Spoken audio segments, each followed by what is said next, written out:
Here. Director Bitsko, Here. Director Bernard, Director Proctor, Director Berker, Director Valdez, Here. Director Garcia. Here. Would everybody please stand for the Pledge of Allegiance? Ready, begin.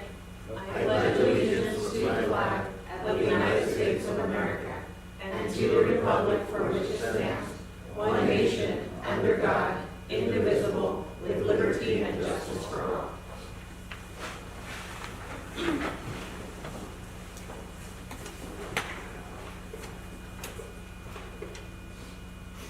Mr. Cho, do we have any approvals for remote appearance by board members?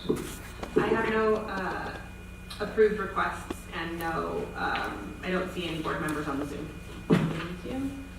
Now we'll consider approval of the agenda.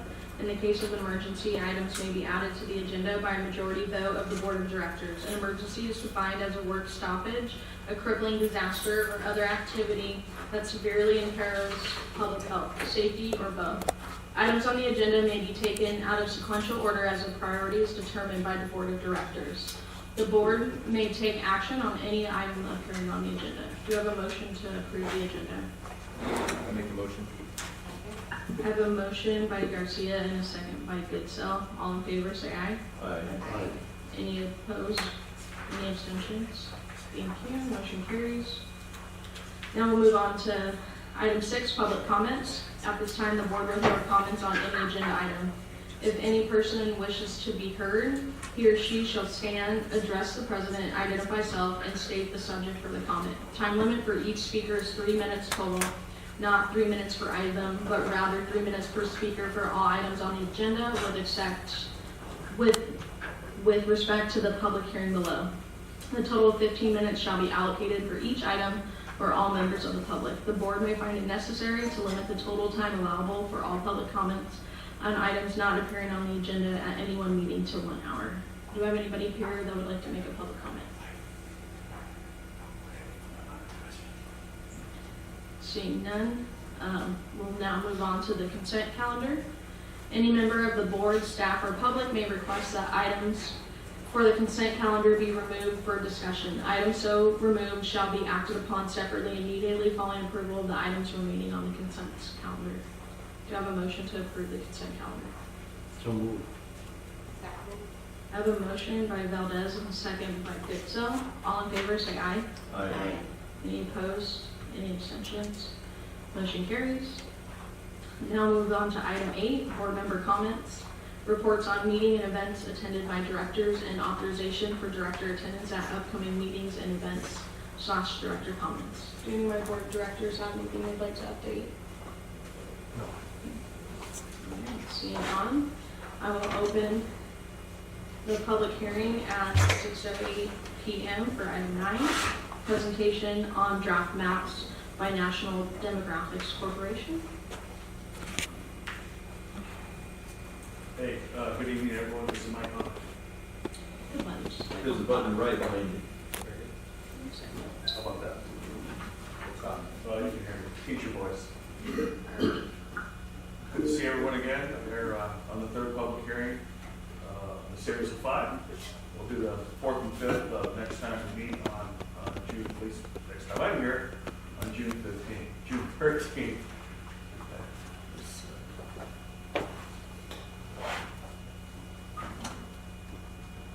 So we're going to wait for the presentation to come up, so our, thank you, by the way, so our folks on the Zoom can see the PowerPoint or from the agenda.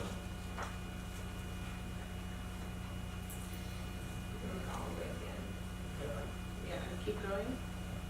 And start to look like this.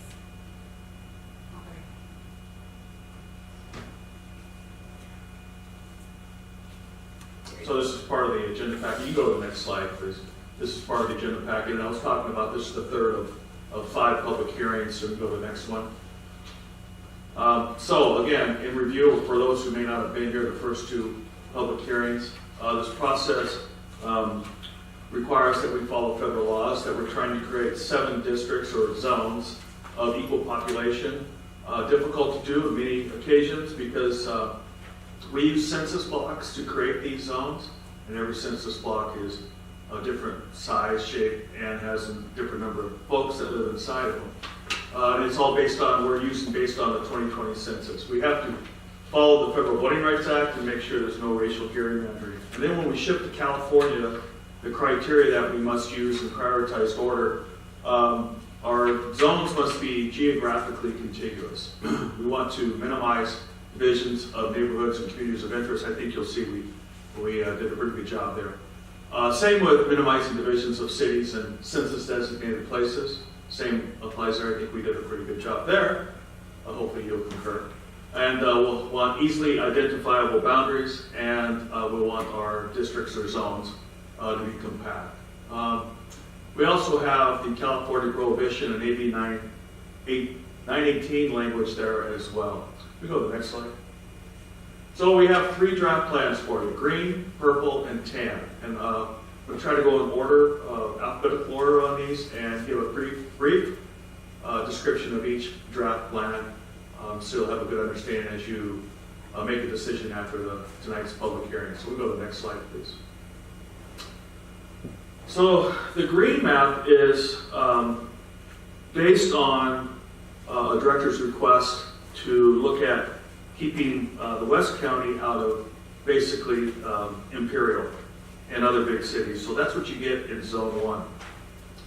All 3 maps will show, you're going to see splits, and that's why you have 4 cities on every map on the PowerPoint. It'll show you the cities of Raleigh, Imperial, El Centro, and Calexico. And all except Imperial, I'm fairly certain, were split because they were too large to get to that, 25,000 per district area. So that's the only reason they're split. Every census every census designated place is kept together, however.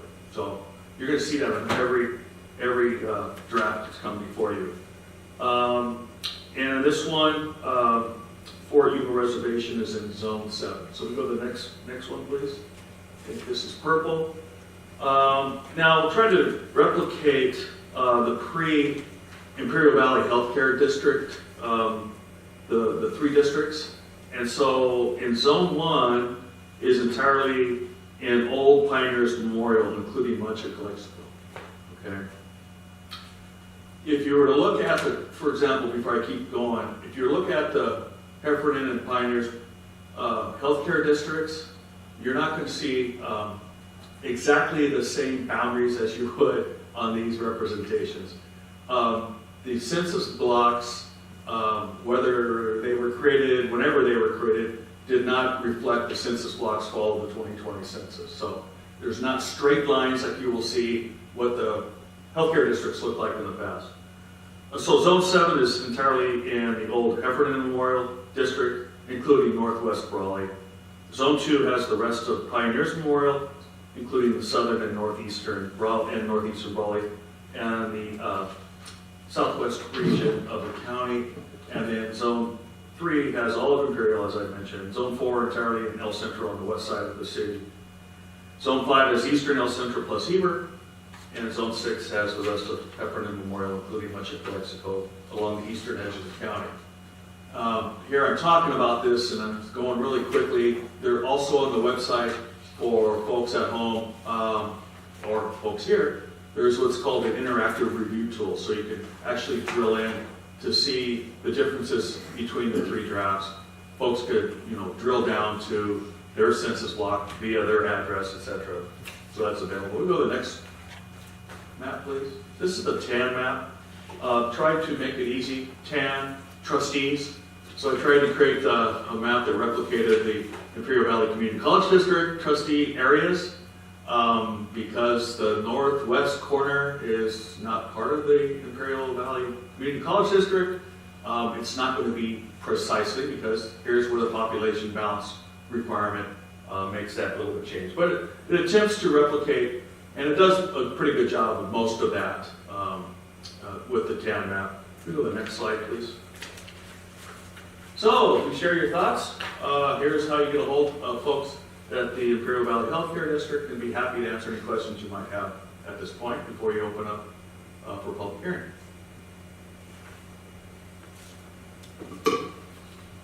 Yes, go for it.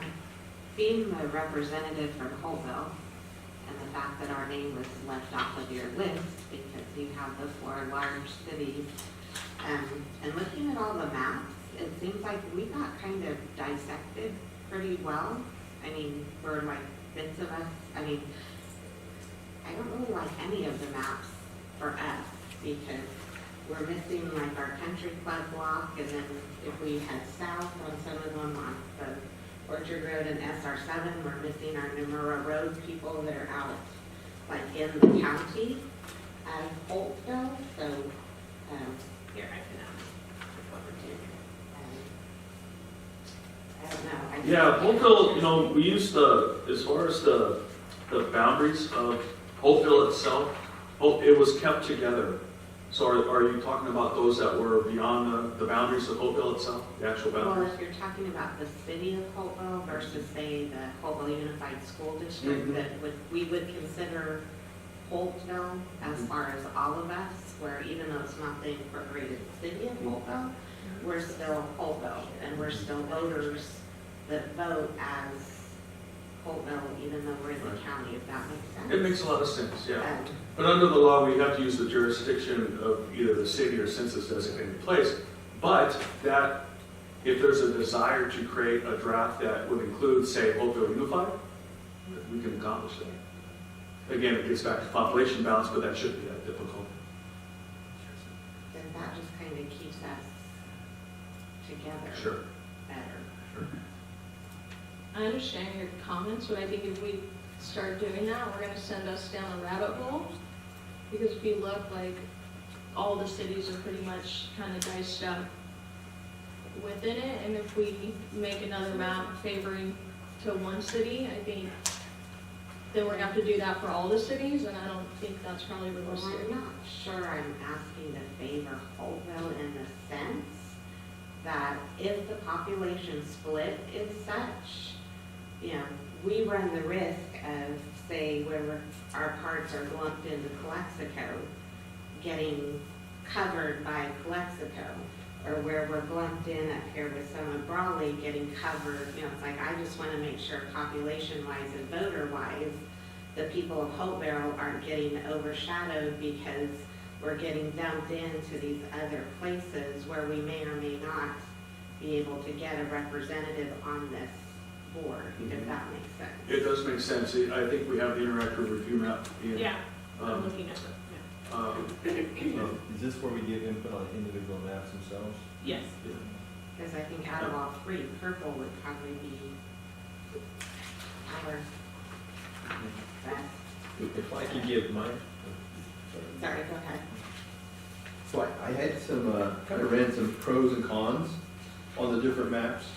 And, but then obviously the green, that was me that you're referring to.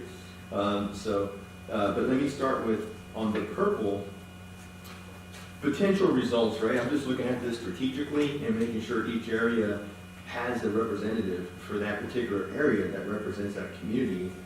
And there's a potential, in my view, the way the map is designed on the purple, that we could potentially end up with 2 Calexico individuals representing, 2 seats represented by Calexico. And then also in this map, the way it's drawn with the numbers there, there's potential of the 2 north end seats, 2 seats here on the board being represented by 2 individuals from the north end. Holtville will be seated by Imperial or Calexico potentially, just given by the numbers. So those are my, on purple, I just rolled it, that was my least favorite. The next one up would be 10. Again, 2 potential north ends, 2 of these seats potentially represented by north end individuals, 2 from Calexico, the way it's divided there. The way I was looking at it, but in all fairness, I was not thinking about the country club, and I completely understand what Director Goodsell was mentioning there. So Holtville, just on the city itself, I thought probably its best option, but North End has the advantage on that one still. And then District 3, Imperial, would have the advantage, of course. So that, District 3 would be virtually governed by the Imperial individual, most likely on that. Just due to population, what have you, and name recognition, most likely if there's somebody known in the community that's running. And then, so again, going to green, of course, I thought that was the best option for Division 1, but I'm not running, right? I'm not allowed to run anyway. So, but as far as like for like, trying to compare like to like, apples to apples, like communities, it encompasses very similar communities in a sense with Sealy, Ocotillo, Westmoreland, Nyland, Salton Sea, Bombay, and also this one incorporates Heber as well. And then the way I wrote this was a fair fight for West End, number 7. Number 7, nobody seemed to, it was not a, Hopeville's not favored in that, but I thought they have a chance in that fight, right? And then I thought in this particular one here, the 4 areas here, Brawley, El Centro, Calexico, have and Imperial kind of have their pockets of representation there. So in this sense here, the West End would have the representation, Brawley, El Centro, Calexico, and Imperial would have the representation. But going back to Hopeville and the West End, they would have to duke it out basically on this one. But the way it sweeps down to Calexico, it's taking a piece of Calexico, but not the lion's share, to where I think Hopeville would have a fighting chance on that. Yeah, I also liked the green map as well, because it had all the rural communities, so I kind of looked at it as people that are going to have the similar healthcare needs, so obviously, 1 and 7, those are the big rural areas, and so, similar needs, and then same 2, 2, 3, 4, 5, all pretty much, are like cities, and so those people are going to have a little bit different needs as well. So I liked the green one. I myself will favor the tan and the purple map, being that El Centro and Calexico are the biggest cities in the county, 2 of the biggest cities. They should be represented equally, or with more representatives on the board.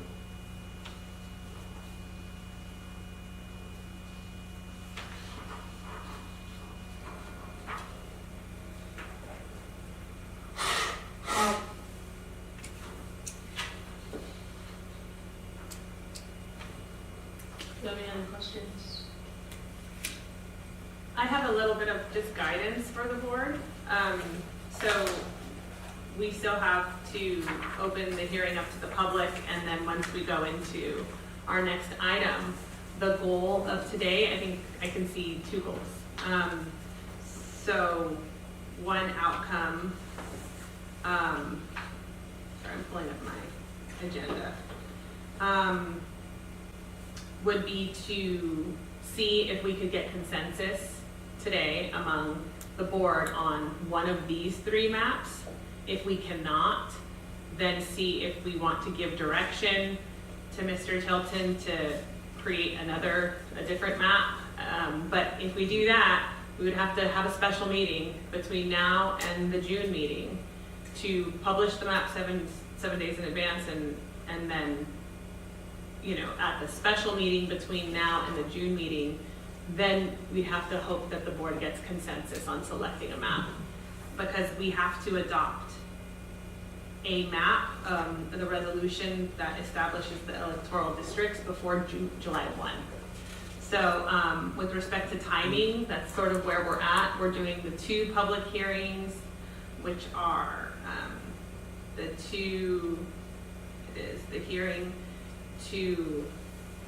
the second hearing to discuss and revise the maps, and then the final map adoption via resolution. We can do those 2 hearings in one day, and we're planning on doing both of those 2 hearings on June 13th. But if you want to have another hearing to discuss a potential other option, right, like an orange option or whatever, then we'd have to have a meeting between now and June 13th. So, if other board members have comments, now's the time to share them. And then we open it up to the public for any public comments. And then once we close the public hearing, those will be the sort of considerations that the board should have in mind. If we take him back and ask him to redraw another map, then we're gonna have to do an amendment to his contract, correct? Or, No, the NDC contract, or NDR contract, contemplates, I think, 3 to 5 maps. So, you know, an additional hearing that Mr. Tilton would have to be at would cost more money, because it's per hearing, his attendance. But other than that, it still falls within the scope of the contract. We wouldn't have to amend anything.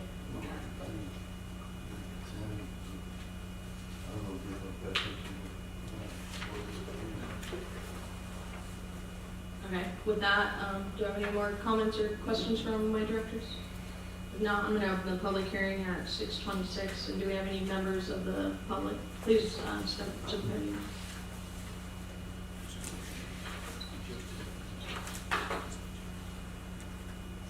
Evening. My name is John Grass, and this question is pretty much for Mr. Tilton.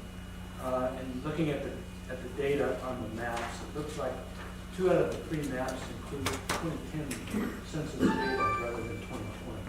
So I don't know if that's going to change any of the calculations or the lines drawn, but I just wanted to bring that to the board's attention. Also, while the discussion was going on, it occurred to me that some of the criteria that's being considered is healthcare service areas might be an area, and I don't even know if that's possible, but healthcare service areas is a criteria that might be considered as how to draw lines or how to get representation in different districts. But again, I don't know what the rules are on that, but that's just another consideration. We have 3 distinct healthcare districts that are, people are served by those, not districts, but areas, service areas, and so it makes sense that people have representation from the districts where they pretty much frequently get their services. So those 2 things I just wanted to present that to Mr. David. Do you have any other comments from the public?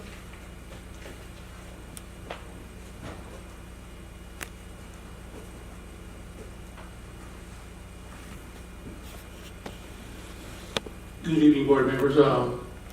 It was challenging to understand the concerns for Hopeville. I think if you see some of the races that right now are happening right now for office, for Board of Supervisor Division 2, part of it is a little bit of Calexico, which I don't think it belongs, but that's just the way it was drawn. It's kind of weird if you look at Calexico IED Division 4. It's not what it was before. Both people running for office are struggling where to get their votes. And I just like to, those are just examples that are really, to me, for this candidate, are really messed up.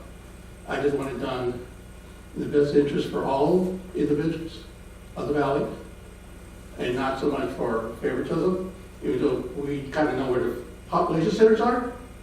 And if you're in, when they're even or on Apache, you kind of like, you're at the mercy of the bigger population areas, just the way it's drawn. And I know they're not happy. When I lived in Raleigh, there was one street growing up away from city limits. They couldn't pay Little League. Okay, it was kind of sad until 10 years later, now you're part of the city. And it was terrible for those people, and that was 1,500 people that affected there. So I just want you to understand that whatever decision you make, I'll support it, because I know you already have a difficult task, and I don't want to add any more to your to the bridge you got to come to. Thank you. Thank you. Do we have any other public comments? There's a hand up on the Zoom for public comment. I don't know what they Let me see the language in our agenda. We don't have a, sure, we can accept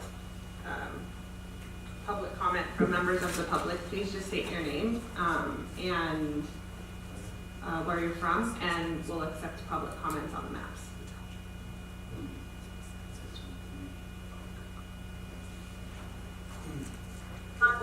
Are you accepting comments through Zoom at this time? It's at the discretion of the board, but I will recommend accepting comments. You're still limited to the 3 minutes, and you're required to identify yourself. I'm fine with it. Yeah, that's fine. Yeah. So I won't be a ministry to Laura because I'm my good self, her husband. I serve on the city council in Hopewell. So some of the things that she said, I wanted to ask you to look at the chat if you would. I've said a couple of things there about the map. If you extended it to the school district parameters, it's not going to significantly impact the census or even much of anything, except that hopefully it will be a voting block that's intact. Well, they'll still be outweighed by Flexco's presence and be attached to them in some way or another. But at least those people who traditionally vote together would continue to, in this sense. Thank you.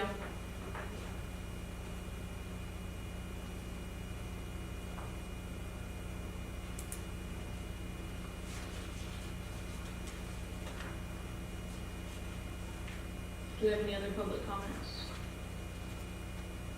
Yes, my name is Christine Agassi. I'm a consultant with the Coalition for Sustainable Healthcare Facilities. Just a comment, I think that the first speaker may have already addressed this, but both the tan and purple maps, the tables that are provided with those, do reflect that the population data is from 2010. So I think that, perhaps it's just a typo, but I think that should be clarified before one of the maps is selected to make sure that they're all utilizing the same population data. Thank you. Thank you. Do we have any other public comments? Mr. Tilton, do you know if that's a typo or if that's something we have to circle back to? We'll circle back to it and make the correction on the typos.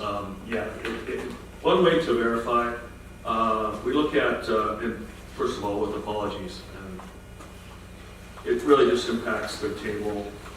We look at the green map and its table, and down below, and what the gentleman is, Mr. is it Grass? Grass. Yeah, Mr. Grass was referring to. Down at the bottom of the green table, it says total population data from the 2020 decennial census. Well, and then if you look at the other three data tables, all the totals are the same. So it is just a typo, and the same you would apply for the American Survey special tabulation 5-year data. The green, it says 2018 to 2022, and then the other two say 2013 to 2017. But the totals among the three match, so it's just a typo on those two. And we'll get that corrected. We'll send it to council, get that posted, but it does not impact the drawing of those other three drafts. Thank you. I was saying the same thing because all your numbers add up to the same exact number, so we look at statistically, it's fine.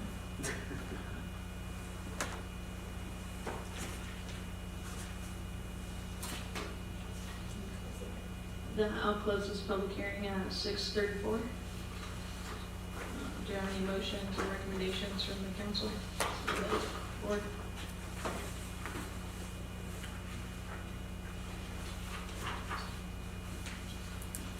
So you may want to move to item 11A, Yeah. Madam Chair.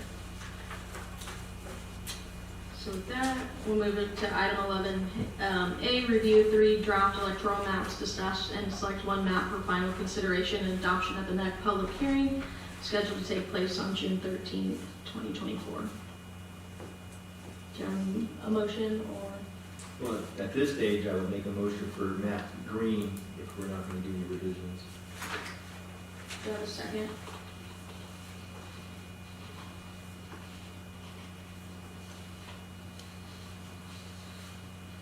I'll second that motion. That's not the motion that was on the floor. I'd like to amend my motion. Yeah. I'd like to, if it's possible, Mr. Tillman, to do another revision to, because I completely understand the country club folks, our Hopeville folks, and that border block, just like the councilman mentioned, if there's a way to just tweak that a little bit and maybe come back with an orange map or what have you, based, in my motion, based off of the green map. Oh, like green B or something. Green B, Mhm. yeah.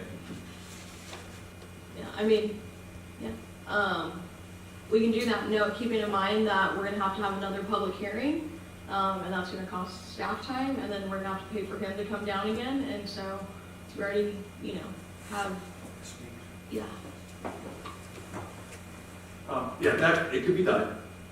We're gonna hit some strict timelines. We have the posting requirements, et cetera. That's just a reality. If our desire is to be finished by June 13th. I also want to throw out this, and I mean no disrespect whatsoever, but we will also be redistricting after the 2030 census. I just want to make sure you're aware of that. I'm not politicking for anything, just bring that awareness to you. Yeah, I mean, I every time I think, and I always, having meetings costs money. We pay our attorney per hour to come down. We're gonna pay a consultant to come down. I mean, I would like to select a map today.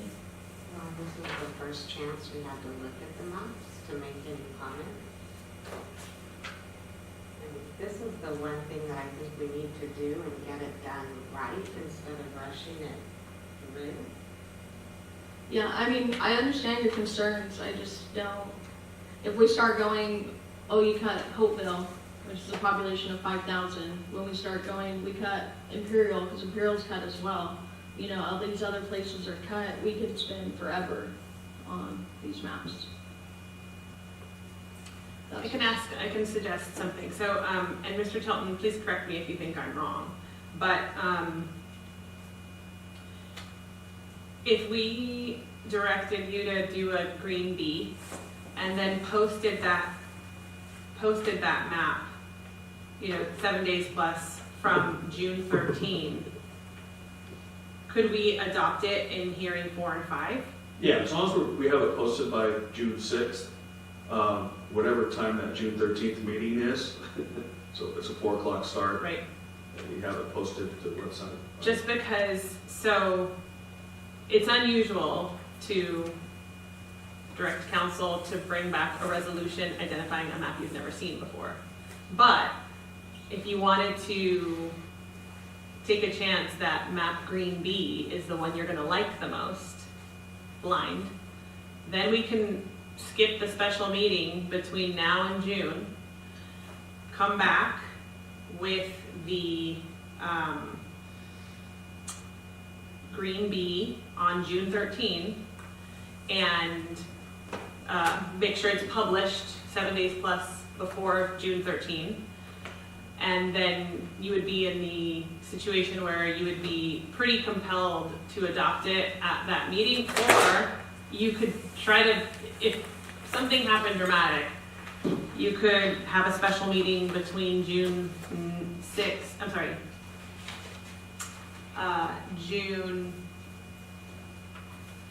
13 and July 1. You'd have to have another meeting right away.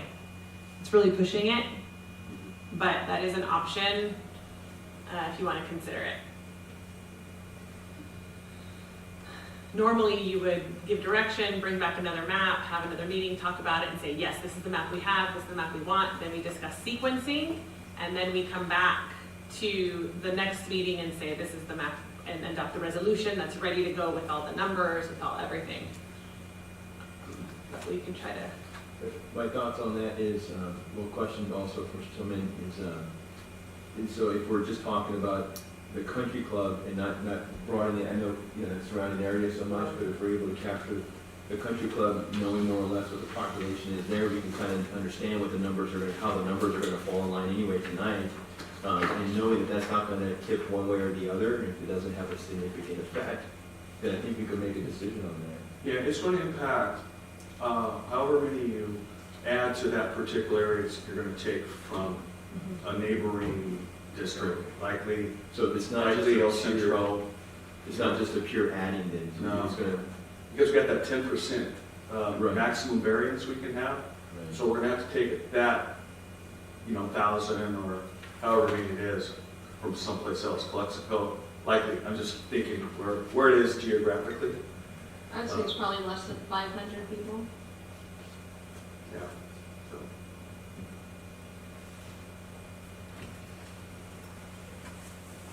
And I have a question. Before we consider another green map, don't we have to approve or pass a motion that's on the table first?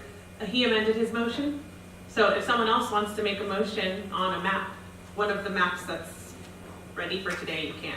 But the motion on the table is currently amended to request the revision of the green map. Okay, thank you. Sure.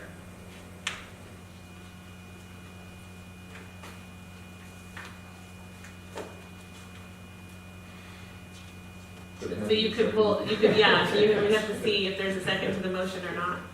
The motion may die. Yeah, I believe the chair seconded. No, that was just to approve the green map. Okay, That was before he amended it. all right. I mean, I'll second that motion. To amend the green map and bring it back. With that, can we do a roll call vote, please? Director Menard, No. Director Valdez, No, Director Burkhardt, Yes. Director Goodfellow. Director Garcia. Yes. Motion fails. Motion carries 3-2. Oh, no. Sorry, let me look at my, I think, don't you need 4? Because you've a 7-person board. I think it's a majority of the board, not a majority of the folks present. Let me look.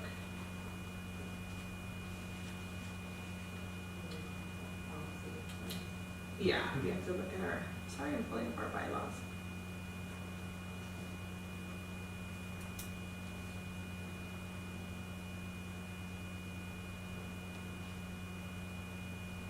The one day I don't bring my binder that has the bylaws in it. That was got her for binder of everything.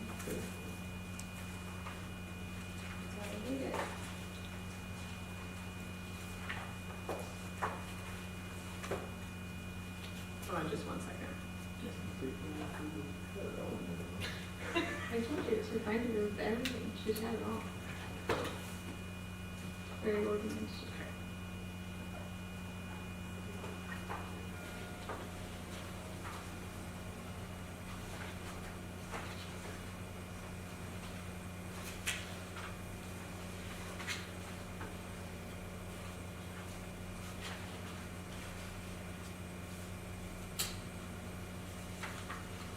Okay, let me make sure I got the signed version.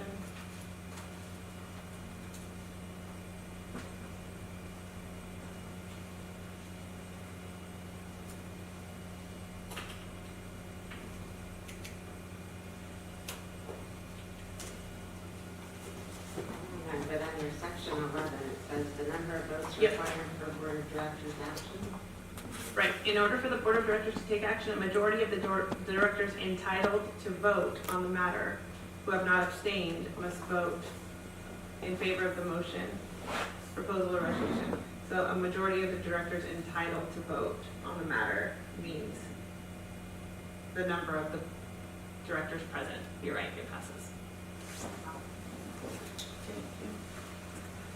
let me ask clarification. Yes. So I'm bringing back green B on June 13th, where we have a special meeting. And is that the only map that's coming back? Yes, that's the only map that's back. Do we have a date? We haven't talked about a date, or we're just settling for June 13th? I think we're settling for June 13th, and then we'll have it by the 6th to post. Okay. Yeah, you gotta post on. Okay. So, but we still have to give Mr. Tilton more direction because, so, step 1 is approving a map. Let's work off of green, right? Because it's gonna be green B. So, looking at green, the current version of green that's in front of you has numbers on it. 1, 2, 3, 4, 5, 6, and 7.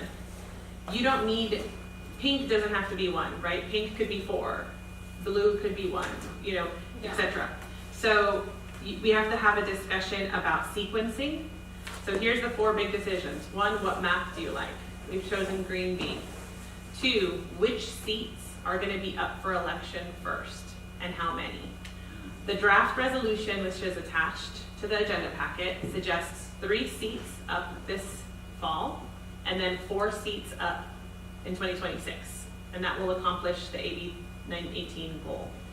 So we have to decide which seats are up for election this fall, and then which districts have which numbers, and then which districts are up for election this fall.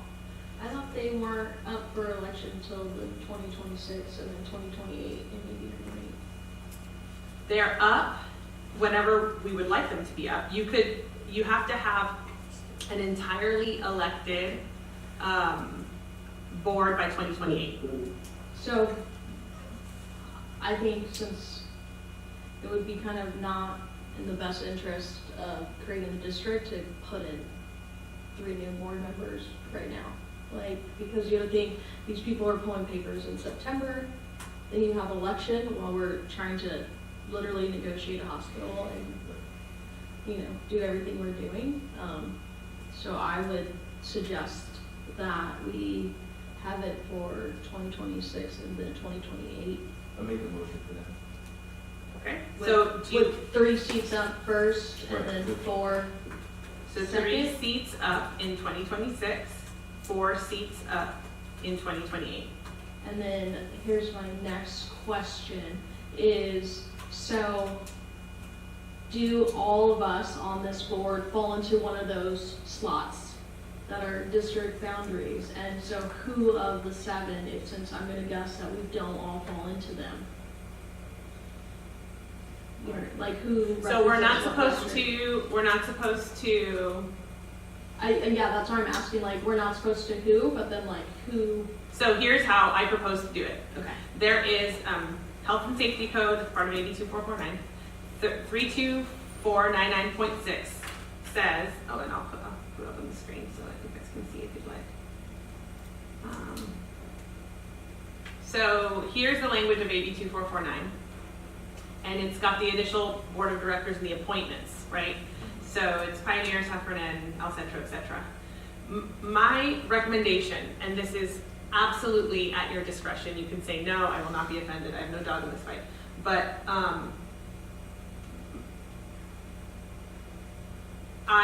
seeing potential legal issues presented currently, for example, the closed session where we have a board member who has to abstain before going into the closed session because of litigation issues.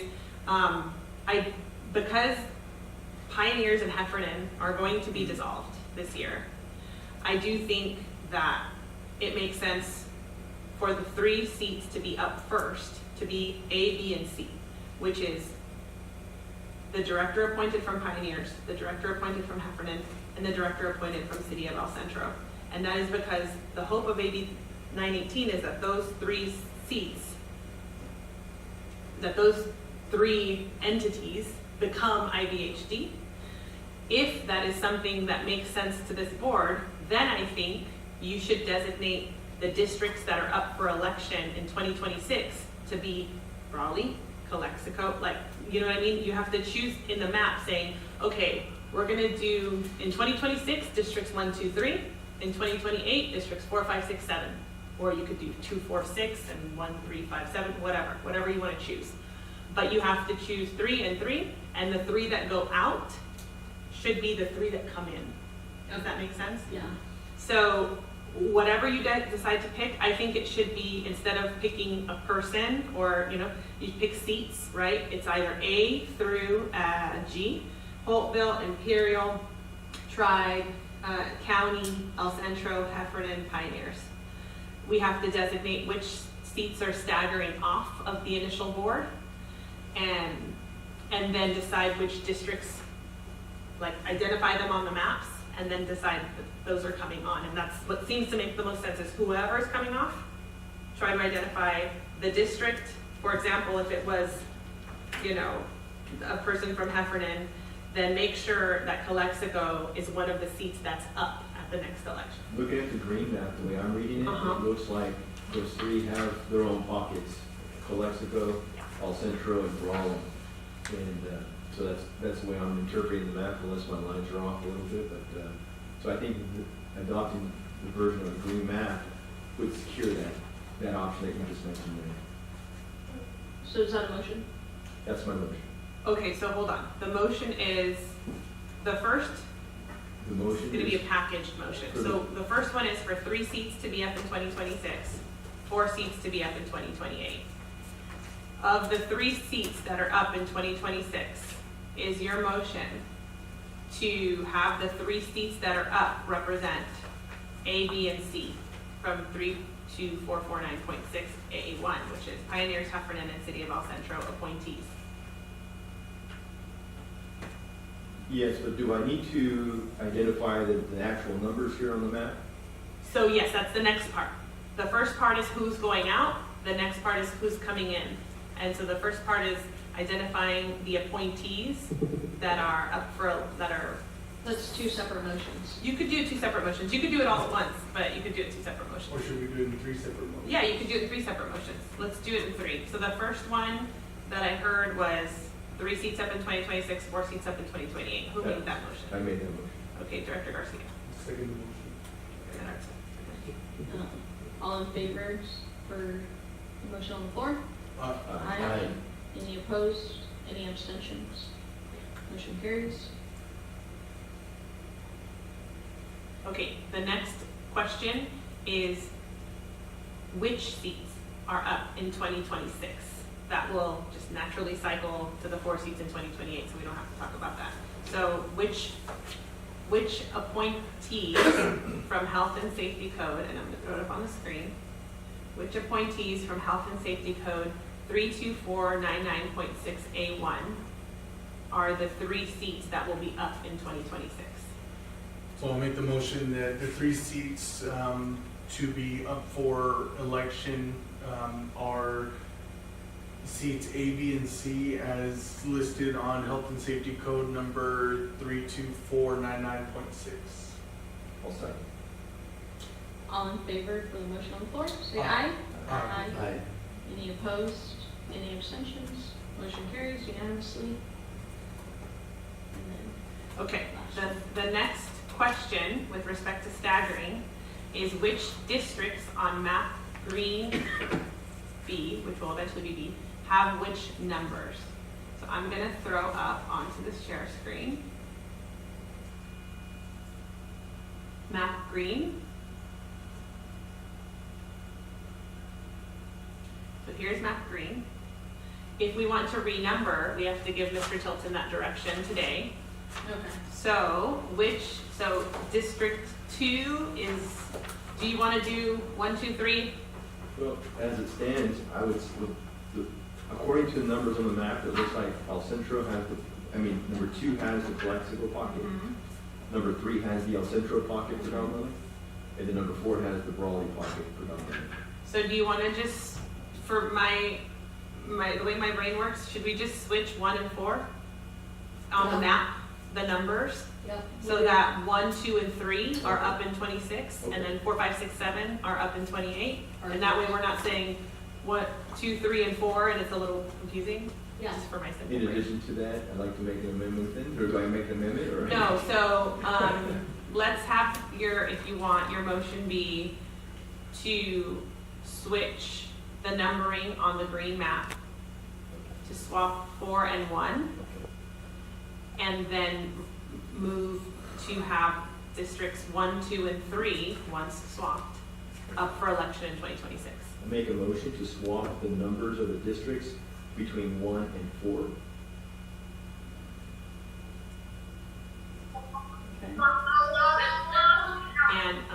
And then have districts 1, 2, 3 as revised up for election in 2026. Yes, and then have, we can mute and then also, to then revise the numbering for 4, 5, and 6, 7. Right.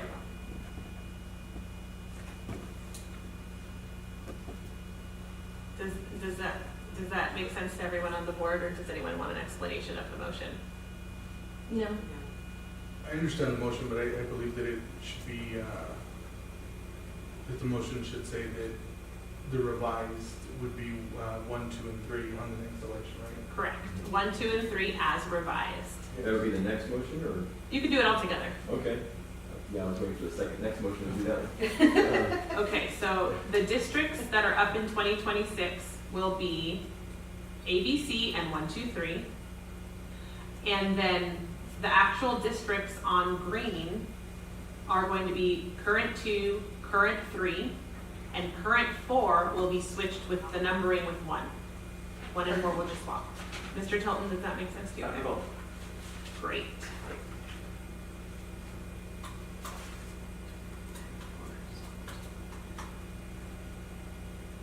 Okay.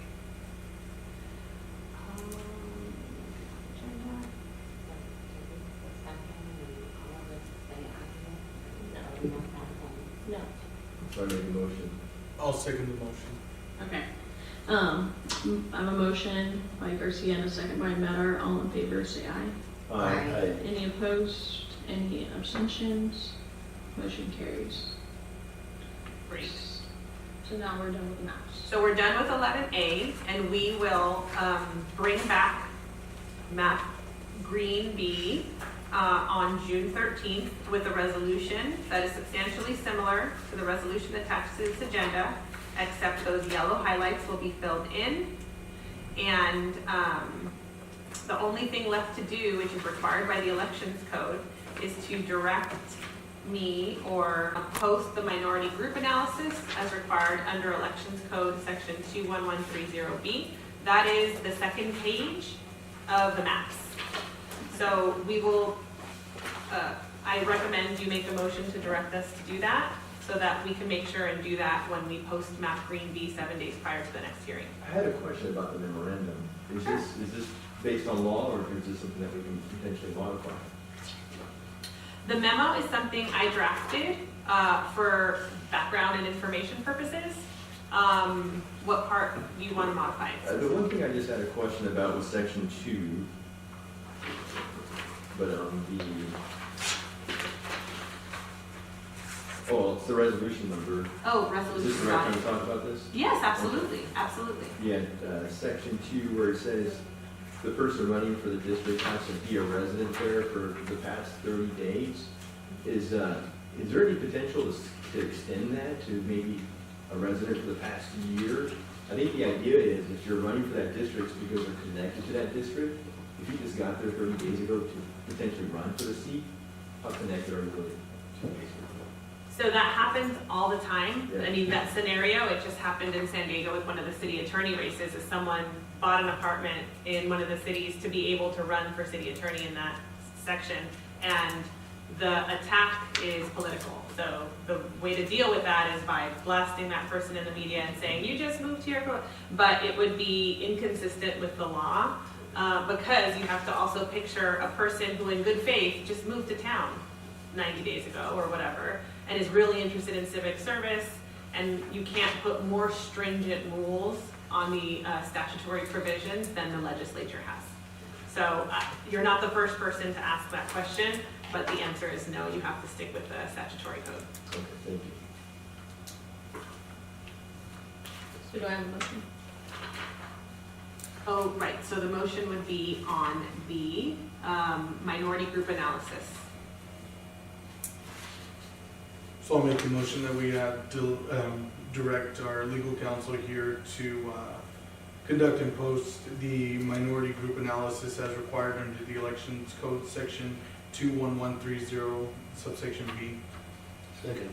I have a motion by Menard and a second by Valens. All in favor, say aye. Aye. Any opposed? Any abstentions? Seeing none, motion carries. I feel like we already did C. Yeah, you're done with item B and C, yeah. Thank you, Mr. Tilton. Thank you, Mr. Tilton.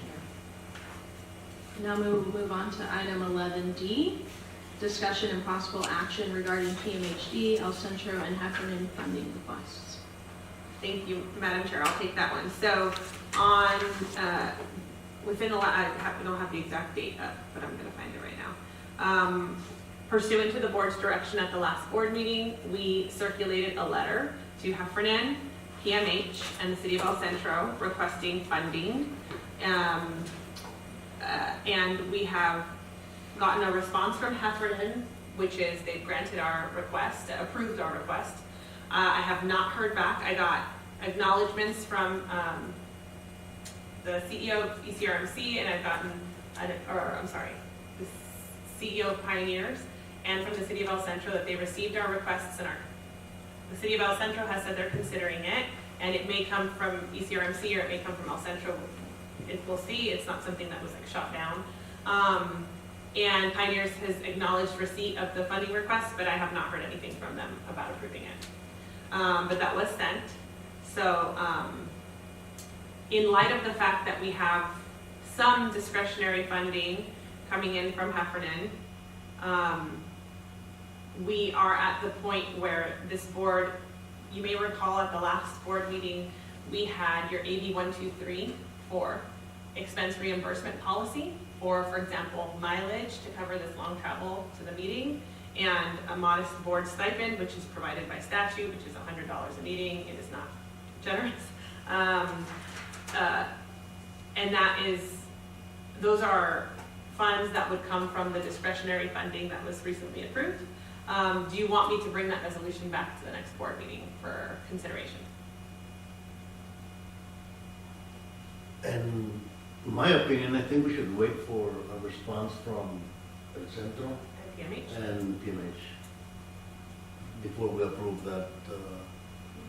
Resolution? I think we have other things we need to chip away at. Yeah. You know.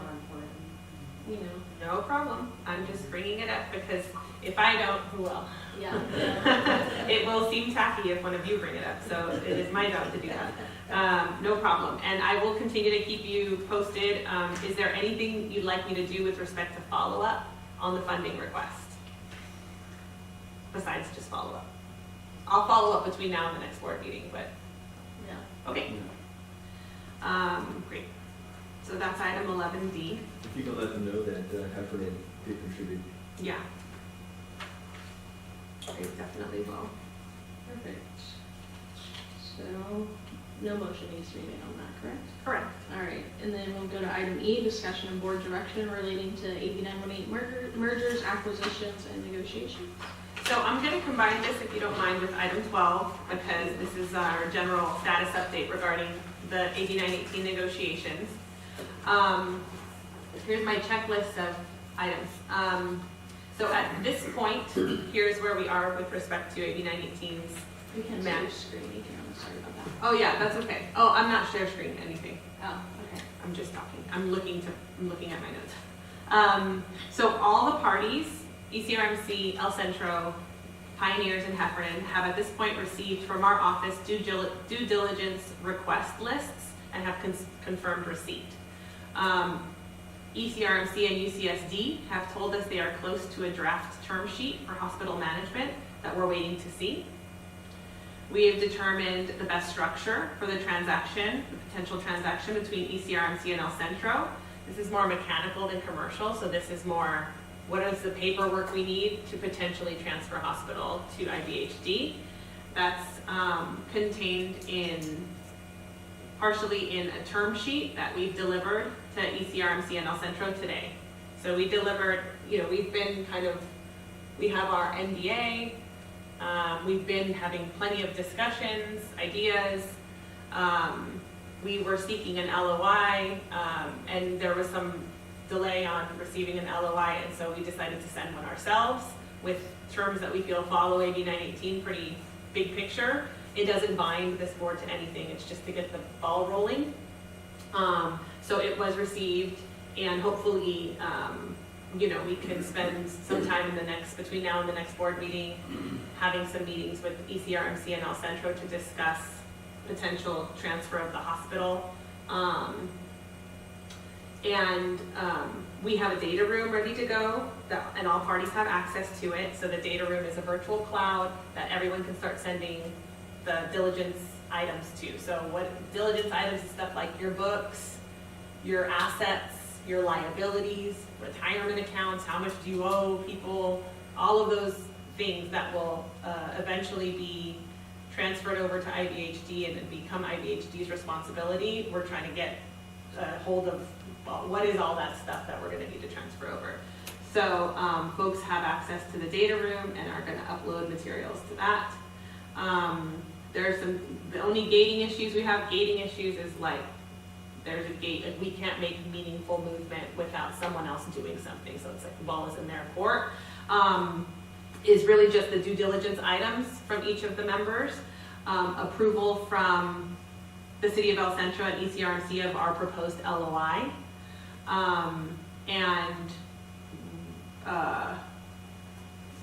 Discussion regarding potential terms with El Centro, ECRMC, probably UCSD, and Preston Hollow also, because of the bond issue and because UCSD is the manager of the hospital.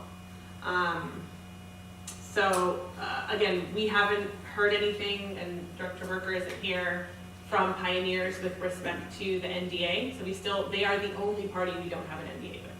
Have they even acknowledged that? Has the attorney acknowledged that at all? She has acknowledged receipt of the NDA and has told me prior to the last Pioneers meeting that they were going to have it on their agenda. But from what I understand, it was tabled and not approved. And no one has responded to that. The other update with respect to AB 918 that I think is ripe for discussion at this point, we can table it, but you can also have this discussion today, is, so I had a conversation. We have been collaborating with LAFCO throughout the electoral voting process. LAFCO was very responsive and provided us the information that allowed us to draw the maps, for example. And I had a Zoom with the executive director of LAFCO earlier today, where we discussed my memo on the maps and the proposed maps and the proposed resolution to make sure we're on the same page with respect to this works, right? Yes, this works, this is fine once the board makes its decision. We've collaborated with LAFCO, which is what's required by AB 918, and once the board adopts the resolution at the June board meeting, we'll send it over to the elections official and iron out all those details so that we can set something up for plenty of time, right, for 2026 elections. And LAFCO has no objection that we've discussed to that electoral voting district process. We also discussed the required dissolution of Heffernan and Pioneers with the LAFCO CEO, and agreed that it may be worth a discussion for this board to, first of all, take the two dissolutions separately in light of the Pioneers lawsuit. If we try to take them together, Pioneers is likely going to object to whatever resolution we pass dissolving them, and then Heffernan will just get mixed up in that. So my recommendation is to separate the two, and we can do both at the same time, but one will be caught up in litigation and the other will not be. But it may be worth a discussion to direct us to bring back a draft resolution, which you can adopt at the next board meeting, or you can just look at it, decide you want to make some changes, and then we can bring back to the next board meeting. But we should start talking about a dissolution date for Heffernan. It should, the AB 918 requires that it be a date between July 1 and December 31 of this year. And once we pass that resolution, we are going to send it to LAFCO, and that will kickstart LAFCO's ability to figure out what they need to do with respect to property transfers, the dissolution or resolution dissolving the healthcare district. Anything else that LAFCO needs to do on its end will be kickstart by our resolution. How long is the process going to take once it gets to LAFCO? So I asked that question, and the executive director of LAFCO is going to send me, there's like a helpful kind of sort of cheat sheet, I'll just call it that, she didn't call it that, but on like timelines, because from what we both kind of understood from the Cortese-Knox-Hertzberger Act, it likely will require LAFCO to maybe have a month to get a staff report ready, present the staff report with recommendations to the LAFCO Commission. I think they need 2 hearings. I think it comes to the board for a hearing, and I think there's some waiting period between the two. Maybe it's 30 days, maybe it's 45, and then there's a second hearing where they adopt the resolution which effectively dissolves the agency and then makes various directions. And there's other stuff they have to do that's complicated, like discussions with potentially affected agencies, et cetera. So it may not be quick, which is why it would be helpful for us to start our end of the process sooner rather than later. Because if we pick a dissolution date of, say, you know, in June, on our June 13 meeting, if we pick a dissolution date of August 1, LAFCO may say, thank you, we disagree. It should be September 1, or it should be December 1. You know, they don't have to pick the same date that we pick, but we are required to recommend a dissolution date, and then our box will be checked. Bless you. Then it gets into LAFCO's,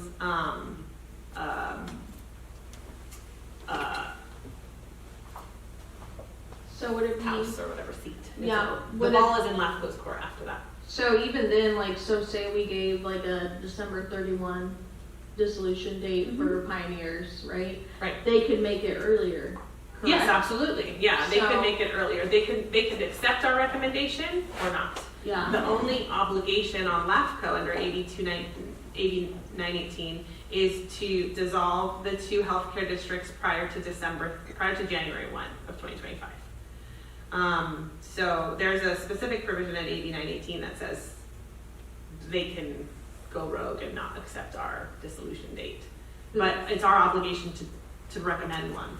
The LAFCO can go rogue? Well, they can just choose a different dissolution date. Oh, okay. Yeah, so we could say, we want August 1, and then they can say, well, we've done all this stuff, and here's all the reasons why August 1 doesn't make sense. We're gonna do October 1. Yeah, And then that's what it is. LAFCO has the final say.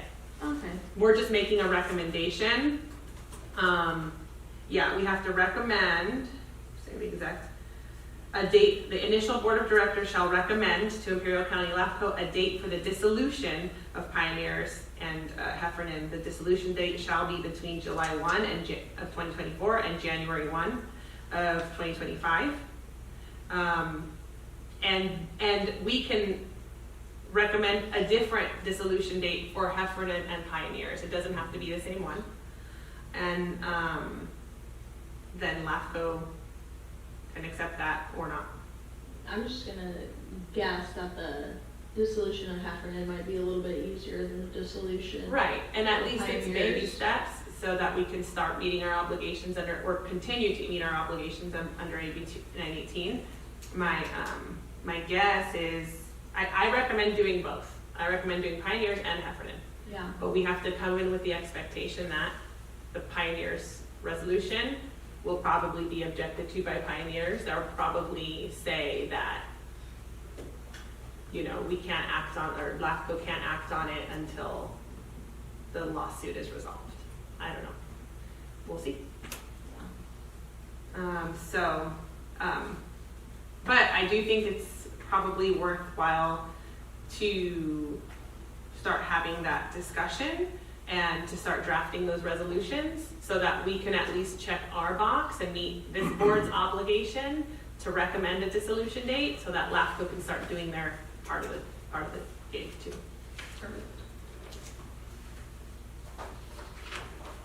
If anyone feels it's too soon, just voice your opinion, or if anyone wants to direct legal counsel to bring back a draft resolution for evaluation, for consideration, I can also do that.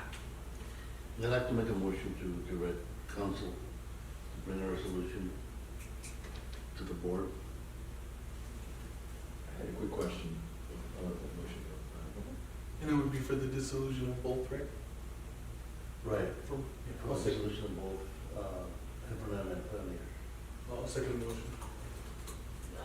I just had a Well, question. yeah. You can play No, this. you can go. Well, I just, is there anything, any key indicators that we're looking for that would let us know when a good time would be for Heffernan? When would be a good time for Heffernan to hand over the keys, basically? Like, they may say, like, well, not right now, we're right in the middle of some things, what have you, we don't wanna, you know, just like we were talking about board members here, like changing seats, what have you. Is there a best time for this to occur for Heffernan, for the best transition of services, basically? Like whenever, are they on a fiscal budget? Yeah.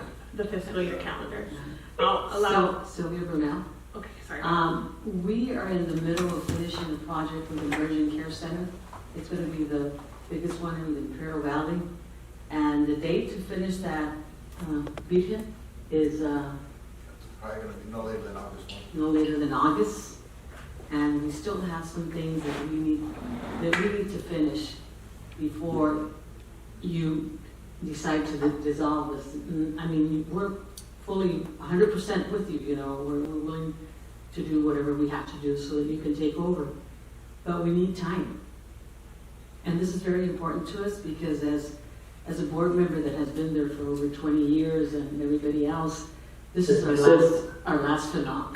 This is our last finale. This is the last thing we're going to do. And we want to do it loud and clear, letting them know that this is what we've done through the Heffernan board. And now we have new leaders that are going to continue to do even better. Yeah, no, I think I think our board will be respectful of that. I know that you guys, you know, opening that and your board members who have worked really hard to get that open. Yeah, I think that's something Yeah, most definitely take into That'll be the consideration. last thing we're giving to the city. That'll be the best thing done. Thank you so much for taking consideration. And the other thing, you know, because what I will plan to do is have discussions with LAFCO, I'll have a discussion with Heffernan and have a discussion with Pioneers, if they'll talk to me, about a date that would work best so that when I come back with the resolution, I can tell you, here's what I know. Here's what, you know, because it's gonna be probably a blank line with respect to the date, because you're not directing me on a date. But I can come back with recommendations and say, October 1 seems to make a lot of sense because, et cetera. Here are the conversations that I've had. LAFCO may have input too, so between now and June, I will confer with Ms. Graff from LAFCO and ask her if there's a date because, you know, there's a lot of complicated stuff that would have to happen in between. And for example, with the property tax transfers, we don't want to pick a date that's just untenable, you know? So I'll have those discussions and have that ready for your information. And then if you, at the next board meeting, say, this looks good, here's the date I want to pick, we can adopt the resolution next board meeting. If you say, I don't have enough here, I need more information before I adopt this resolution, bring it back next month with this or with that, answer these questions, we'll work at whatever pace the board wants. I just wanted to make sure we started the discussion. Yeah, that was my thought exactly, is that the resolution would come through essentially blank, and we would give them the opportunity to, you know, give us a, you know, to take that into consideration, to be able to give them the closure that they need on their end to tie up any loose ends that they may have, so that it's a smoother transition for everyone. Yeah, I think the goal of our board is a smoother transition, the better, as you know, as much as possible. So in respect to the Kaufman Hall study, so what we're waiting on right now is just Pioneers to sign the NDA, correct? I'm sorry, I didn't hear your question. So going back to the Kaufman Hall study, so Okay. what we're still waiting on, what's holding up that is Pioneers, correct? Okay, and so the Kaufman Hall study is really what kind of would drive the property tax, you know, or the potential additional funding mechanism for the most part? So there's two parts to this that I see. One is the current property tax revenue that is directed to the two healthcare districts currently. LAFCO would redirect that to IVHD. The second part is whether or not there's going to be a vote, an additional property tax put on the ballot for November, which is the Kaufman Hall part of it. And if so, what should it be? How much? Why? What would it fund? That's the Kaufman Hall part of it. So, yeah, I think it's difficult. You know, Yeah, it's just difficult to put. That's a separate issue in terms of property taxes, because if there were no ballot, I'm trying to think, in November, then this board would be functioning off of Heffernan's property taxes and operating the urgent care or whatever, you know, Heffernan was going to do. And if by, for example, the November election, you know, we're still in discussions with ECRMC and El Centro about the potential acquisition of ECRMC, that's the ball that's moving along. I know the one thing that we're looking at for revenue there is the property tax, but how do we run scenarios potentially of maybe, you know, sales taxes? So anybody coming through our county, our city, who may be utilizing the services, it might be a fairer way, so to speak, to get funding for the community as a whole, because that's coming from the community as a whole as a sales tax versus just, we're almost always penalizing the homeowners on their taxes. Yeah. You know, it's always on their shoulders, so to speak. So the way to impose a sales tax, there's a couple different ways, but usually it's by initiative, from my understanding, and that would require an election too. That's a different mechanism, and I don't know if that's a mechanism that would be addressed in the Kaufman Hall study, for example. The purpose of the Kaufman Hall study, yeah, is to recommend a funding mechanism. So I think if it's safe to say, so like the funding mechanism, I see it as like an additional funding mechanism because the hospitals both do bring in revenues. Right, exactly. And this is the gap where the hospitals don't make it enough revenue, so then they go to the taxpayers. Essentially how I see this playing out, since Pioneers is refusing to participate in the Kaufman Hall, what they're kind of setting up our board to do is, you know, for the milestone for AB 918 is make that funding source stay in place where only Heffernan and those PMH tax-based payers are the ones paying it, because they're not participating in the study to give us the data that we need to make it where we can even do a ballot initiative to have it fairly and have everybody pay, correct? Yeah. I agree. We do have a motion on the floor, and I think we've We been do all have a over the motion on the place. floor. This is all discussion that Yes. someone, I do have one more thing I guess I wanted to add, and it's not really, I'm fine calling for the question so we can vote, because it might be more of an additional agenda item, but if we're going to go ahead and pass this motion for the resolution, I think we need to give some serious consideration as to who's going to be running the ship, as far as we need to have a CEO for the Imperial Valley Healthcare District. So, I mean, yeah, I guess I just want to toss that out there, but like I said, that could be more of a future agenda item. It really isn't relevant to the motion on the floor to have the resolution for this dissolution. So I guess I would call for the question. Okay, so with that, I had a motion by Valdez, and I had a second by Menard. All in favor, please say aye. Aye. Any opposed? Any abstentions? Thank you, motion carries. And then, but yeah, I think, you know, items for future agenda, I think once we start getting these, you know, it's assumed that the staff, you know, even though we dissolved Heffernan, you're not getting rid of any of the staff at the same time. But I do think there's a IVHD will need to hire a CEO and, or, you know, have somebody step up. But I think that's kind of like farther out, or, you know, negotiations and stuff like that. So with El Centro. I will say, just to interject, because the process of hiring a potential lead employee, which is a good idea for this board, may take some time. You may want to start, I mean, this is what I've seen from other boards, is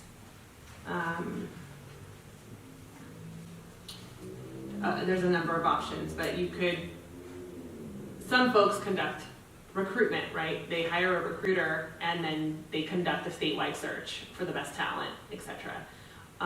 You could also post on your website solicitation for applications.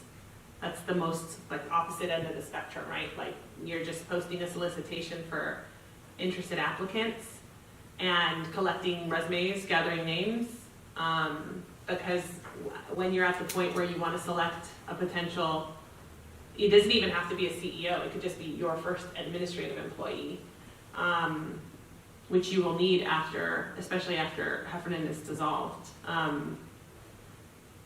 You know, it would be helpful to start thinking about that in advance, so that you can, because once you want your employee, it's going to take 2 months to get that employee, right? So, is there a way we could use, you know, Heffernan's employees as like interim? So say we want to do an interim administrator, or you are essentially doing that already, because Yeah. AB 2449, or I'm sorry, AB 918 allows you to do that with respect to administrative employees. So you can continue doing that up until, you know, assuming you're going to pick a date for dissolution that's far enough in the future, right, you're probably gonna be fall or winter time, then you can cross that bridge when you get to it. But yes, you can continue to rely on the Heffernan employees, absolutely, so.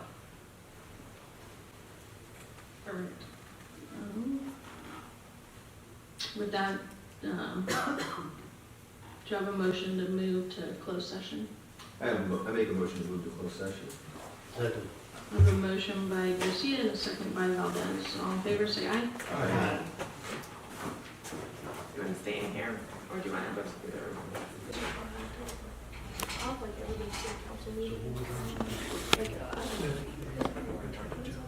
really? When was it?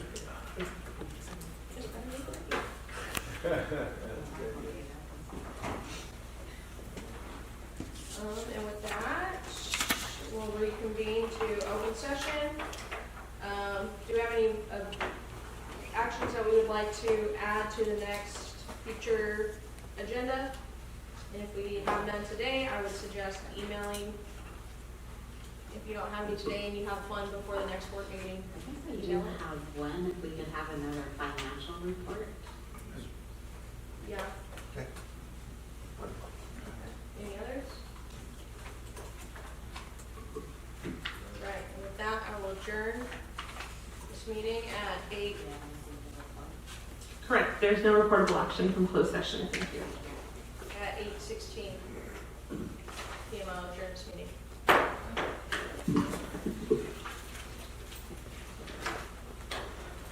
There you go.